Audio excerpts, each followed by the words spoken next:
प्यारे दोस्तों, महानता का मतलब होता है कि वो व्यक्ति कितना उपयोगी है। मानवता के कल्याण के लिए उसने क्या क्या उपार्जन किया है, क्या क्या हासिल किया है। गौतम सिद्धार्थ बुद्ध ऐसे व्यक्ति थे जिन्होंने मानवता के कल्याण के लिए शांति के द्वार खोले थे। न्यूटन ऐसे महान व्यक्ति थे, ग्रेट मैन थे, जिन्होंने अनेक आविष्कार किए। ग्रेविटेशन उनका सबसे प्रसिद्ध रहा। आइंस्टाइन भी ऐसे महान वैज्ञानिक थे जिन्होंने मानवता के कल्याण के लिए theory of relativity, special and general का आविष्कार किया। एडिशन ऐसे महान ग्रेट मैन थे जिन्होंने आपको इलेक्ट्रिक लाइट दिया, talking machine, moving picture machine दिया। हेनरी फोर्ड, कार्ल बेंच ऐसे महान व्यक्ति थे जिन्होंने आपको ऑटोमोबाइल दिया। राइट ब्रदर्स ऐसे महान व्यक्ति थे जिन्होंने हमें एरोप्लेन दिया। किसी ने सेल फोन दिया, स्टीव जॉब्स थे। एलोन मस्क आपको तरह तरह के इलेक्ट्रिक कार देख रहे हैं। मीन्स मानवता के कल्याण के लिए जो भी कार्य होते हैं वो महान व्यक्ति कहलाते हैं। तो अगर आप भी ज़िंदगी में चाहते हैं कि प्रोडक्टिव होइए, क्रिएटिव होइए, यूज़फुल होइए, तो आप भी महान बन सकते हैं। लेकिन इसके लिए साधना की आवश्यकता है, तपस्या की आवश्यकता है, ज्ञान की आवश्यकता है। आपके जीवन का सबसे बड़ा धरोहर आपका समय है। समय ही जीवन है। आपने सुना होगा वो 100 साल जिए या वो कुछ साल जिए, वो क्या था?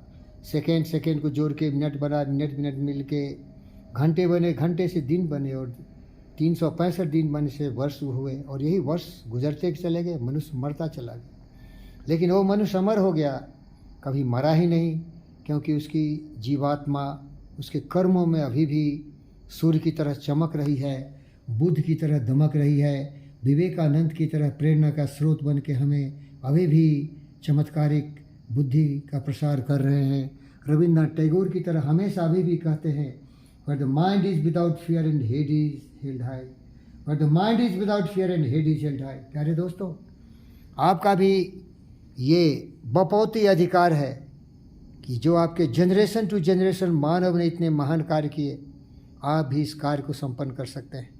लेकिन इसके लिए कुबुद्धि को दूर कर दीजिए। काम, क्रोध, मद, लोभ, मोह, ईर्ष्या, द्वेष, नफरत, नाराज़गी के जो जंजाल हैं उसको अपने दिल के तक से उतार फेंकिए और अपने मन में लाइए। सत्य, न्याय, प्रेम, शांति, अहिंसा, करुणा, दया, प्रेम, और लग जाइए अपने लक्ष्य के ओर पर। लक्ष्य निर्धारित करिए। वो लक्ष्य ऐसा हो जो आपके जीवन में रोशनी दे, और उस रोशनी से मानवता के कल्याण के लिए जितने भी अंधकार हैं वो पृथ्वी से दूर हो जाए।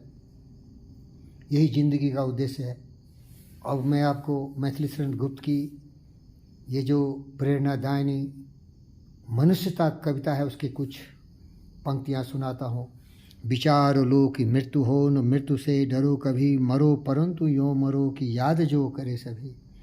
हुई न सुमृत तो वृथा मरे, वृथा मरे। हुई न सुमृत तो वृथा मरे, वृथा जिए। मरा वही वही जो जिया न आपके लिए। वो नालायक कमीना कुत्ता जो स्वार्थी था, लालची था, देशद्रोही था, जातिवादी था, धर्मवादी था, वंशवादी था, गद्दाधारी था, मानवता के कल्याण के लिए नहीं, महादेव की तरह सारे कुरीतियों को, सारे जहर को नहीं पिया, लेकिन स्वार्थ के लिए सब कुछ सर्वनाश कर दिया।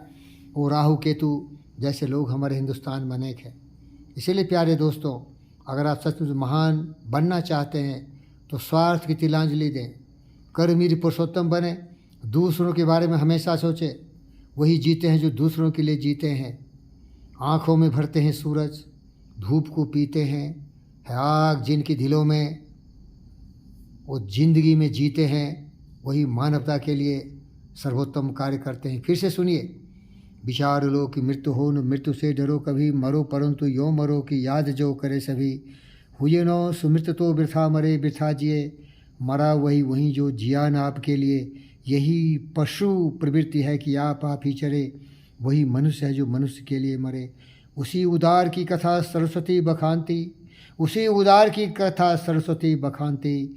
उसी उदार से धरा कृतार्थ भाव मानती, उसी उदार की सदा संजीव कीर्त गूंजती। उसी उदार को सदा समस्त सृष्टि पूजती।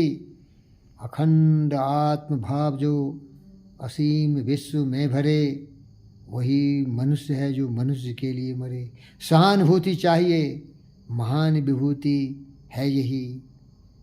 गले लगिए, प्रेम करिए, अपने आप को कामयाब बनाइए, पुरुषोत्तम बनाइए।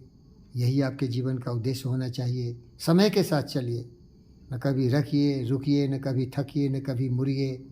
अश्रु श्वेत से रक्त तक इस जीवन के अग्निपथ पर बिना किसी के सामने हाथ फैलाए हुए अपनी मदद खुद से मांगिए और ये मिलेगा आपको। जय हो कल्याण। ओम शांति। ओम